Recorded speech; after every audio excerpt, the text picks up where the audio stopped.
Magandang buhay at welcome sa kusina ni Dan Levy. At ang lulutuin natin sa araw na to ay sigurado akong magugustuhan mo. Napakasimple at napakadaling lutuin. Magluluto tayo ng adobong baboy at sitaw. At umpisa na natin yung ating karning baboy, lagay lang natin sa ating kawali. Tapos gagawin natin dito ay sasangkutsa lang natin ng mga 15 to 20 minutes. Hanggang sa lumabas yung mantika nito at maging brown yung appearance. And by the way, gumamit pala ako rito ng pork belly at hiniwa lang natin sa katamtamang laki. Ngayon nasa inyo po yan kung liliitan nyo pa yung hiwa.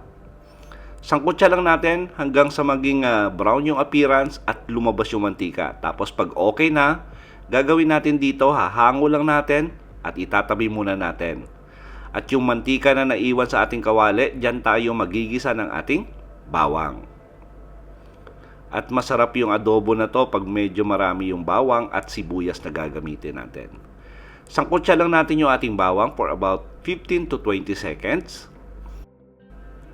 At maganda yan pag medyo mahinang apoy lang yung gagamitin natin. Tapos sunod na natin yung ating sibuyas. At yung sibuyas natin ay hiniwa lang natin yan ng maninipis. Tulad ng sinabi ko, masarap yung adobo pag medyo marami yung bawang at sibuyas na gagamitin natin. Lulutuin lang natin yung ating bawang hanggang maging translucent yung appearance at yung naaamoy na natin yung bango ng sibuyas at bawang. Tapos ibalik na natin yung ating sinangkuntsang pork belly. Tapos haluin natin saglit to para pumasok yung lasa ng sibuyas at bawang doon sa ating pork belly. Tapos lagyan na natin to ng seasoning. Lagyan natin to ng crushed black pepper at masarap yung adobo pag medyo marami yung pamintang durog na ilalagay natin. Tapos yung ating dahon ng laurel, kinrush lang natin, tapos lagay tayo ng toyo. And by the way, para sa kumpletong listahan ng ating ingredients, sinulat ko po sa description box. Haluin natin saglit.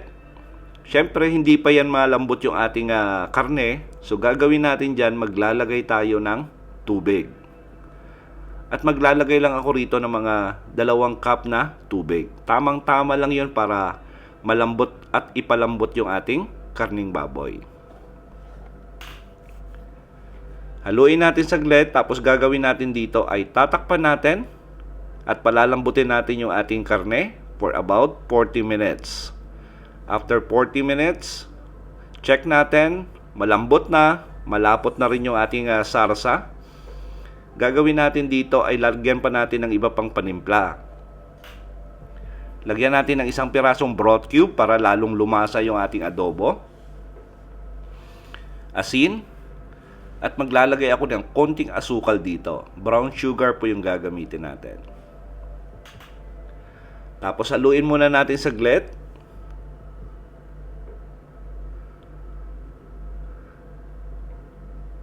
Tapos lagay na natin yung ating suka. At pag naglagay na tayo ng suka, huwag nyo natakpan. At huwag nyo muna haluin for about 2 minutes. Then after 2 minutes, haluin natin. Tikman nyo kung tama na yung alat.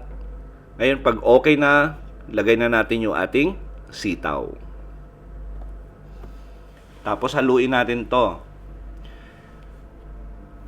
Ngayon, kung gusto nyo nung malambot yung sitaw, i-extend nyo na lang yung cooking time. Pero ako kasi ginagawa ko pag may gulay, medyo half cook lang, hindi masyadong malambot yung gulay. So takpan ko lang to ng 3 minutes. Ngayon kung gusto nyo ng mas malambot na sitaw, extend nyo na lang. Tapos pag okay na, lipat na natin sa ating serving plate at i-enjoy yung ating adobong baboy at sitaw. At sigurado po kung nagustuhan nyo yung recipe natin sa araw na to, please like and share this video. Tapos kung bago po kayo sa ating kusina, please don't forget to subscribe at pindutin yung notification bell para updated kayo sa mga susunod pa nating masasarap na recipe. Salamat sa panonood at ito ang kusina ni Dan Levy.